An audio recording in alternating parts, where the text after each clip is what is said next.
Iberoamérica no elige entre la razón y la memoria, entre el laboratorio y el arte. Los cruza. Y en ese cruce nace algo que no se explica solo desde un lado. Bienvenidas y bienvenidos al Noticiero Científico y Cultural Iberoamericano NSC. Un espacio donde los hallazgos, las ideas y las expresiones de nuestra región dialogan con el mundo, con el respaldo de la Asociación de Televisiones Educativas y Culturales Iberoamericanas, ATEI. Esto es lo más relevante de la ciencia y la cultura en Iberoamérica. Una pequeña rana mexicana podría albergar un potencial casi milagroso. Investigadores del Tecnológico de Monterrey, liderados por el doctor Jesús Hernández, estudian la ranita del cañón y sus secreciones con propiedades antiinfecciosas y terapéuticas. Un hallazgo que conecta la ciencia moderna con saberes de la medicina tradicional mexicana. En lo profundo de la biodiversidad de México, una pequeña rana esconde secretos con el potencial de extender los límites de la medicina tradicional. Se trata de la rana mexicana Dryophytes arenicolor, cuyas secreciones actúan como un remedio contra infecciones. Científicos del TEC de Monterrey, liderados por Jesús Hernández, líder del área de secuenciación y biología molecular del Core Lab Genomics, descubrieron que una proteína única en las secreciones de la rana tenía potencial contra microbios y también para inhibir algunos patógenos. Los científicos la llamaron arenina. Esta proteína no solo combate las infecciones, sino que además las previene. La investigación busca combinar lo mejor de la medicina tradicional y la medicina moderna. Y es que la medicina tradicional ha utilizado compuestos similares durante siglos, pero a menudo con consecuencias negativas para la biodiversidad. El trabajo de Jesús Hernández no solo busca nuevos tratamientos, sino también métodos éticos y eficientes en los procesos de extracción. La investigación comenzó durante el doctorado de Hernández, cuando estudiaba las secreciones de la piel de la rana para encontrar moléculas que pudieran combatir microbios e infecciones, especialmente frente a organismos superresistentes a antibióticos comunes. Estudiar a la rana Dryophytes arenicolor no solo reveló propiedades antimicrobianas, sino también la razón detrás de la utilización de esta rana en ciertas regiones para combatir infecciones. Por mucho tiempo ya se han estudiado secreciones epidérmicas de otros anfibios y se ha encontrado que tienen muchas moléculas, péptidos particularmente, que tienen actividad antimicrobiana. Y esto puede ser importante en el contexto de salud pública, ahora que tenemos crisis de organismos que son súper resistentes a antibióticos comunes. Para obtener las secreciones necesarias, se recolectaron muestras de ranas en regiones como la Sierra Gorda. Sin embargo, la cantidad de proteínas obtenidas era limitada. Yo me traje 5 o 6 ranitas, ¿no? Y son ranitas chiquititas, pues la cantidad de proteína que le podemos sacar es diminuta.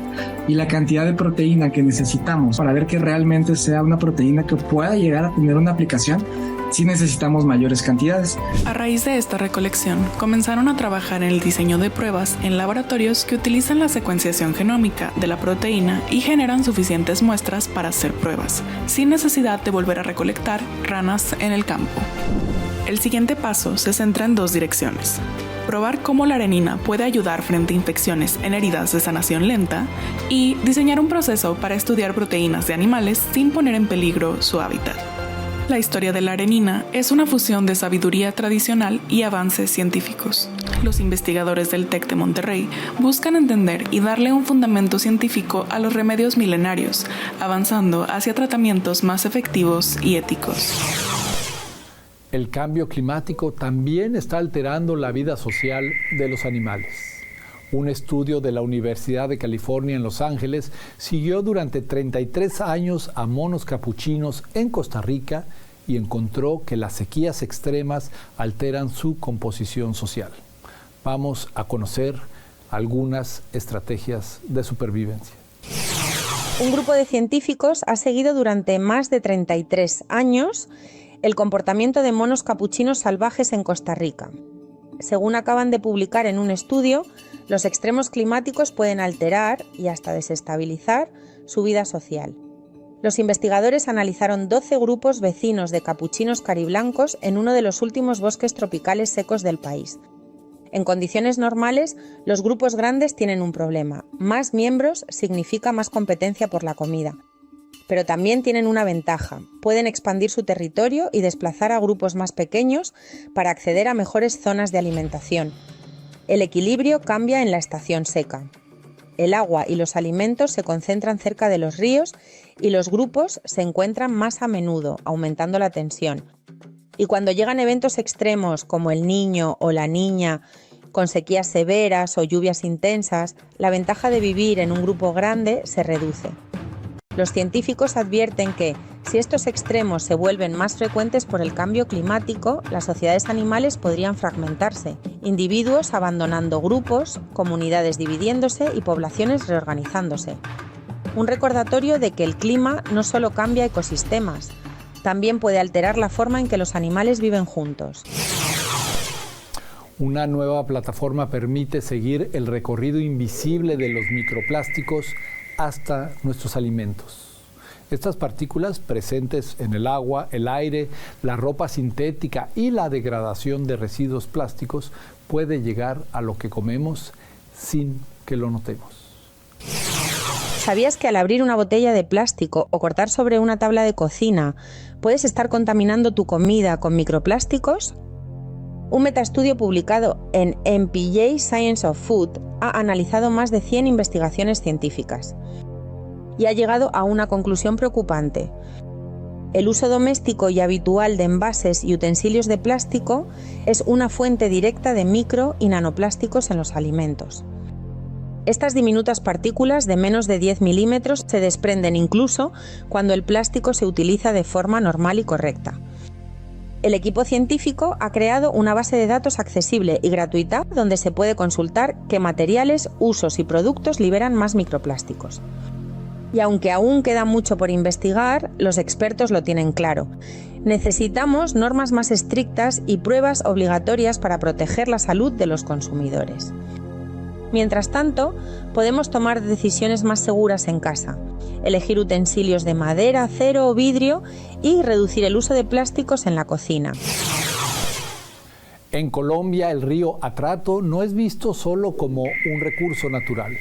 Desde el 2016 fue reconocido como sujeto de derechos. Esta decisión histórica de la Corte Constitucional abrió un nuevo modelo de protección biocultural con guardianes encargados de velar por su conservación y restauración. Un caso clave para entender cómo la justicia también puede defender la naturaleza. Hace 10 años, la Corte Constitucional colombiana reconoció al río Atrato como una entidad sujeto de derechos mediante la sentencia T622. Desde entonces, ante la ley, este río dejó de ser un objeto o recurso explotable y se empezó a comprender como una entidad viva, titular de derechos propios que debe ser protegida y restaurada. La sentencia no es solo el reconocimiento de los derechos de un río, sino el reconocimiento de los deberes que tenemos los humanos o los hombres sobre esos ríos también. Salir un poco del antropocentrismo y entender desde la perspectiva biocultural que los no humanos también pueden tener derechos. Según la sentencia, la Universidad de Antioquia tiene como misión apoyar a los entes territoriales e instituciones públicas en el diseño y puesta en marcha de un plan para descontaminar la cuenca y hacer estudios toxicológicos y epidemiológicos del río Atrato, sus afluentes y comunidades. La universidad asumió la tarea de constituir una comisión permanente que se encargue de hacerle seguimiento a las tareas incluidas dentro de esta sentencia, desarrollando acciones que vinculan los actores del territorio y actores institucionales que desarrollan actividades de investigación, extensión y docencia que fortalecen el cumplimiento de esta sentencia. Además de integrar la Comisión de Apoyo y Seguimiento a la Sentencia T622, la Universidad de Antioquia, a través de la Corporación Académica Ambiental, creó un repositorio integrado a su red de bibliotecas que reúne las investigaciones que se están realizando sobre el río Atrato e invitó a distintos públicos a reflexionar sobre el tema con la exposición Culturas del Agua en el edificio Paraninfo. La exposición Culturas de Agua plantea un imperativo, una invitación a que nos relacionemos de otra forma con las aguas, con los ríos, con los bosques, con los páramos, desde la sensibilidad. Las fotografías, audiovisuales, mapas, cartillas, podcasts y videos son el resultado de distintos procesos de investigación social, interdisciplinaria y de creación que la Universidad de Antioquia ha adelantado alrededor de los grandes ríos del país como el Atrato, el Cauca y el Magdalena. El solo hecho de declarar a los ríos como sujetos pues no ha significado lastimosamente un cambio en las realidades ecológicas y sociales, sino que necesitamos seguir discutiendo lo que pasa con estos ríos y con los ríos que tenemos más cercanos como ciudadanos en un departamento y una ciudad como Medellín. El río Aburrá también tiene derechos y es necesario que nos pensemos cómo nos vinculamos con las aguas en el país. El río Atrato recorre una de las regiones más biodiversas del planeta. A 10 años de su reconocimiento como sujeto de derechos y a 10 años del Acuerdo de Paz, la Universidad de Antioquia, con su presencia regional, invita a reflexionar sobre los desafíos que persisten para garantizar los derechos de las comunidades ribereñas, étnicas y campesinas, de la naturaleza y de los cuerpos de agua. La clonación parece abrir la puerta a copias infinitas de un mismo ser vivo. Pero un experimento realizado durante 2 décadas en Japón plantea una duda inquietante. ¿Qué pasa cuando la vida se replica una y otra vez? Generación tras generación, algo empieza a fallar en el ADN hasta revelar los límites de la clonación. ¿Se puede clonar un animal indefinidamente? La respuesta es no. Un estudio de más de 20 años en ratones ha descubierto el límite de la clonación. Los científicos lograron clonar ratones durante más de 50 generaciones. Pero algo empezó a fallar. A partir de la generación 27, la tasa de nacimientos cayó. Y en las últimas generaciones los clones ya no sobrevivían. El motivo, la acumulación de errores en el ADN. Al principio los clones eran sanos. Con el tiempo, las mutaciones se iban acumulando. Además, la clonación alteraba la placenta en todas las generaciones. Sin embargo, hay una clave importante. Cuando estos clones se reproducían de forma natural, sus descendientes recuperaban la normalidad. Esto sugiere que la reproducción sexual ayuda a limpiar el ADN. En otras palabras, la clonación tiene un límite biológico. Y la naturaleza ya tenía un sistema para corregirlo. Continuamos en unos momentos en el NSC. Suscríbase a nuestros canales de WhatsApp y Telegram. Volvemos.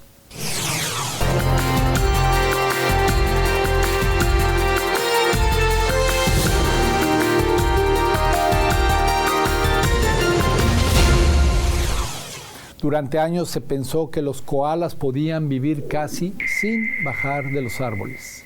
Pero algo está cambiando en los bosques australianos. El calor extremo los está obligando a buscar agua donde antes no lo hacían. ¿Qué está pasando con una especie acostumbrada a sobrevivir entre hojas de eucalipto? Las largas e intensas olas de calor extremo que azotan a Australia cada vez con mayor frecuencia parecen estar impactando el comportamiento habitual de los koalas, orillándolos a buscar nuevas fuentes para saciar su sed. Durante años, la literatura científica sostuvo que los koalas obtenían toda el agua necesaria de las hojas de eucalipto de las que se alimentaban, pero el cambio climático está alterando incluso esa certeza sobre una especie declarada en peligro por el gobierno australiano en 2022. Ante el desplome demográfico de los koalas en Gunnedah, una localidad rural del estado de Nueva Gales del Sur, que en 2006 fue proclamada capital mundial del koala, la investigadora italiana Valentina Mella de la Universidad de Sydney, especializada en comportamiento animal, comenzó una investigación sobre el agua para tratar de descubrir la importancia de la misma en la especie.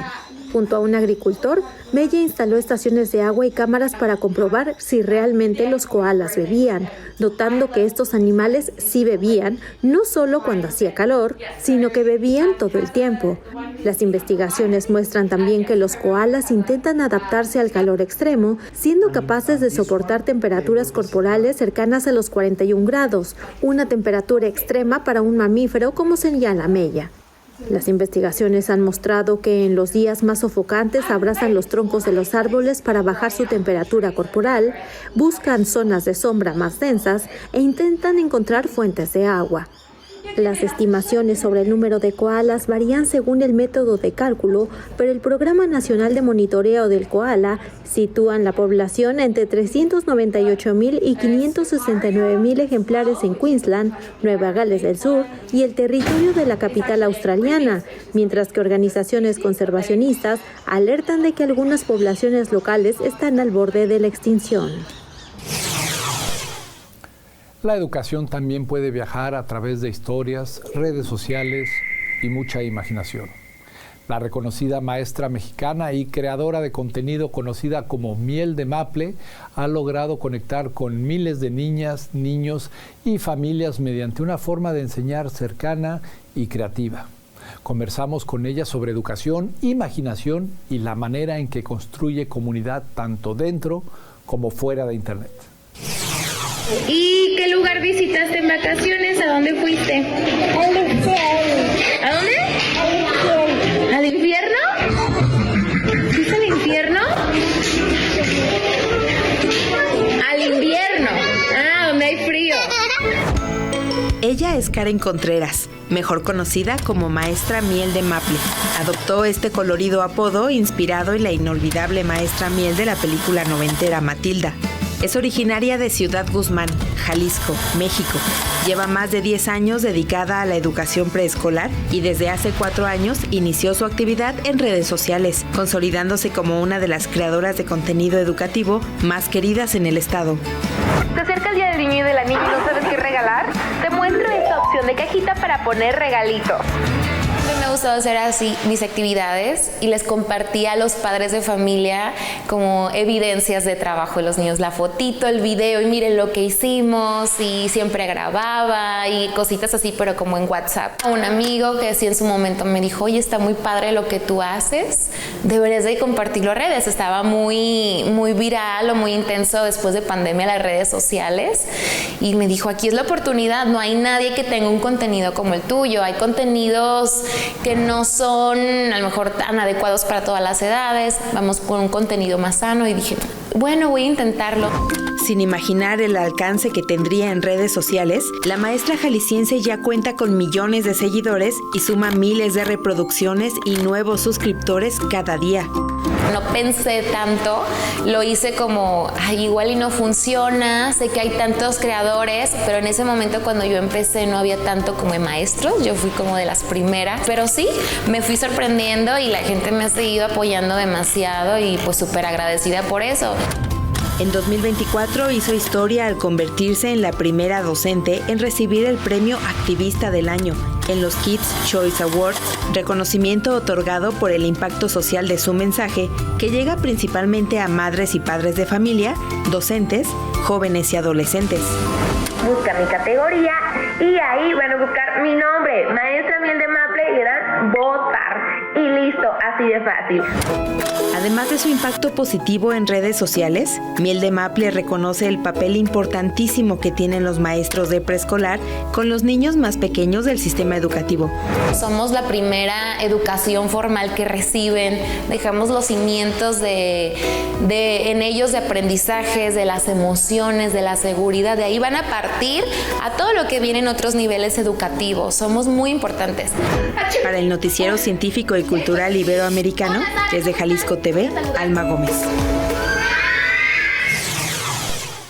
A continuación vamos a recorrer el Museo del Aire de Honduras, el único museo aeroespacial de ese país. Ubicado en Tegucigalpa, dentro de las instalaciones de la Fuerza Aérea Hondureña, este espacio conserva la historia de la aviación nacional mediante aeronaves, fotografías, piezas históricas y murales.